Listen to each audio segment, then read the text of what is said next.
Na mtazamaji wangu, happy new week popote pale ulipo. Kwa mara nyingine karibu tena katika YouTube channel yetu. Naam, mtazamaji wangu, hivi sasa maswali mengi yanazidi kujadiliwa katika mitandao tofauti ya kijamii kuhusiana na maandamano ya Oktoba mwaka 2025 dhidi ya serikali ya awamu sita, ama kutokana na uchaguzi mkuu ambao unaonekana kuwa na mbinu nzito ambayo viongozi wa serikali ya awamu sita wangependa kuitumia kurejea afisini kwa mara nyingine.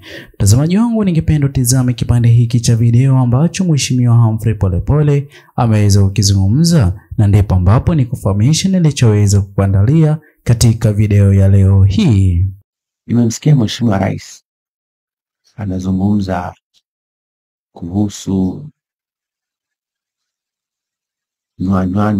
nwi. Nikasema mtu mmoja anamsaidia rais, labda huwezi kwenda kuwaambia watu kwa lugha kama ya kubana pua. Nwi ni mwiko. Wale watu ndio msingi wa mamlaka yote. Na mtazamaji wangu, natumai umeweza kutizama kipande hicho cha video, ila kwanza kabisa mtazamaji wangu, kabla nikufahamisha zaidi, itakuwa vema iwapo hapo utaweza kuchukua sekunde yako moja kwa kubonyeza maneno yaliyoandikwa subscribe.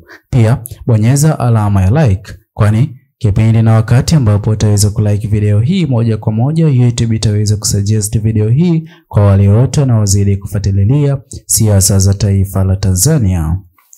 Naam, mtazamaji wangu, natumai kwa umakini kabisa umeweza kumsikiliza alichoweza kukizungumza Mheshimiwa Humphrey Polepole.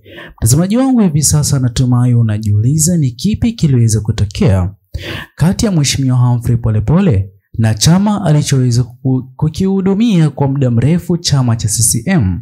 Kwani alichoweza kukizungumza Mheshimiwa Humphrey Polepole moja kwa moja anaonekana kuunga mkono maandamano dhidi ya serikali ya awamu sita, dhidi ya chama alichokuwa akikihudumia, na bado anadai kwamba yupo CCM. Ila iwapo CCM hawataweza kufanya mabadiliko ambayo Watanzania wengi wanazidi kuyalilia, basi hayupo tayari kuwa katika chama ambacho kimeweza kunyimwa Tanzania uhuru ambao wangependa uweze kuwa katika taifa. Na ndipo ambapo mtazamaji wangu, hali halisi hivi sasa inazidi kujitokeza kutokana na madai ya maandamano yaliyokuwa yanazidi kuratibiwa dhidi ya Rais Mama Samia Suluhu Hassan. Mtazamaji wangu, hatua hii ndiyo hatua ambayo inazidi kumpa nguvu Mheshimiwa Humphrey Polepole, kwani hajaweza kusimama na chama kingine hivi sasa. Hayupo chama Chadema, yupo yeye pamoja na wananchi ambao wanataka kupigania revolution iweze kufanyika Oktoba tarehe 29. Mtazamaji wangu, hatua hii ni mbaya kwa kweli dhidi ya serikali ya awamu sita ama Rais Mama Samia Suluhu Hassan, kwani vita hivi vya kisiasa anavyozidi kukumbana navyo sio vyama vya kisiasa tu, ila ni Watanzania ambao hawajachukua upande wote ule wa siasa. Na ndipo ambapo Mheshimiwa Humphrey Polepole pia anaonekana hayupo CCM, hayupo Chadema, yupo yeye binafsi, anazungumza yale ambayo Watanzania wangependa yaweze kubadilika kabla ya uchaguzi mkuu. Sasa iwapo hivi sasa utaweza kumtimua Mheshimiwa Humphrey Polepole, utamfuata kwa njia gani?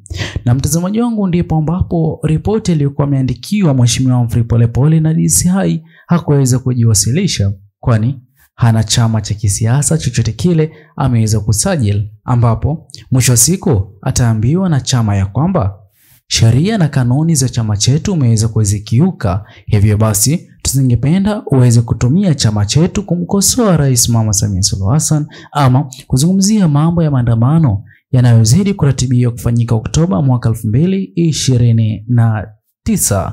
Hatua hii inaonyesha jinsi gani ambavyo Mheshimiwa Humphrey Polepole anazidi kuelewa kilio cha Watanzania ambao mbeleni Watanzania hao walikuwa mstari wa mbele kusimama naye Mheshimiwa Tundu Lissu, kwani alikuwa akifanya uhamasishaji na hata kuzungumza ukweli ambao mwisho siku ulionekana kuwa kero na kusababisha kukamatwa kwake kupelekwa gerezani. Ila hilo liliweza kuibua wave mpya ya ukosoaji na upinzani mzito ambao ni sawia na kile kilichokuwa kikishuhudiwa katika taifa jirani la Kenya. Konradhi mtazamaji wangu, nchini Kenya maandamano yalikuwa yakiongozwa na kiongozi mpinzani Mheshimiwa Raila Amolo Odinga.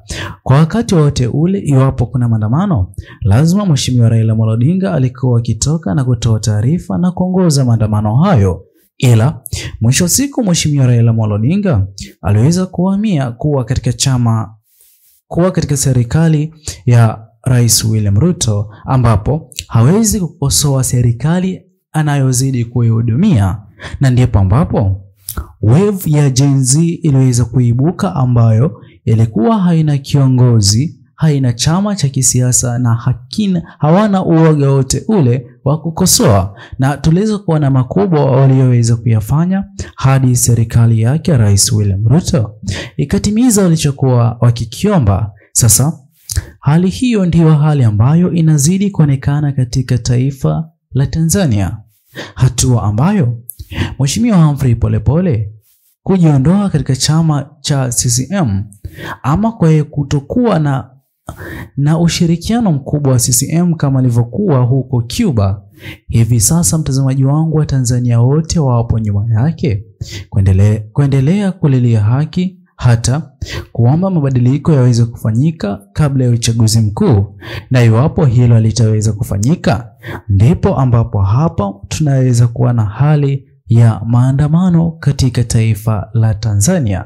Mtazamaji wangu, maandamano haya ni sawia na kile kilichoshuhudiwa nchini Kenya, kwani gumzo la maandamano halijaweza kuanzishwa ground, ila maandamano haya yameweza kuanza kujadiliwa katika mitandao ya kijamii, na hivi sasa ndipo ambapo ni wakati mwafaka kwa viongozi wakuu katika mataifa yoyote yale kufahamu nguvu ya mitandao ya kijamii katika siasa.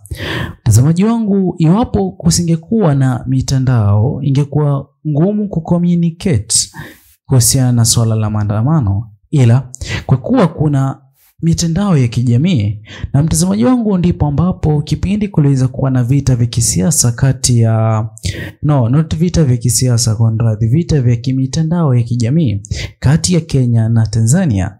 Sote tulishuhudia kilichoweza kufanywa, kwani wabunge waliweza kuzungumza mabaya kutoka kwa wanaharakati wa nchini Kenya, ila kilichoweza kufuatia moja kwa moja wabunge hao kutoka nchini Tanzania walijutia walichokizungumza. Ila baada ya muda mitandao ya kijamii iliweza kufungwa ili kujaribu kutuliza vita hivyo vya kimitandao.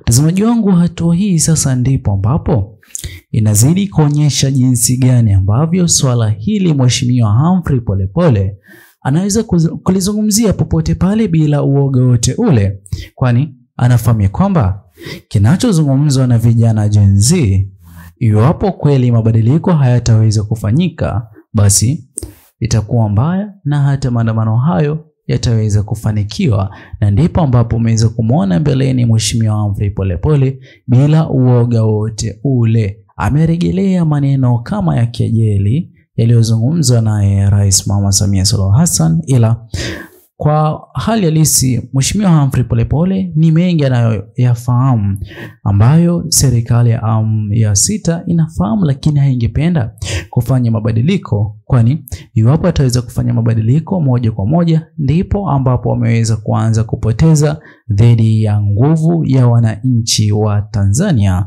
Sasa mtazamaji wangu, itakuwa vema iwapo hapo utaweza kutochia maoni yako katika uwanja wa comment section. Muhimu kabisa, usisahau kulike video zetu, kusubscribe katika YouTube channel hii, share. Bye bye until the next video.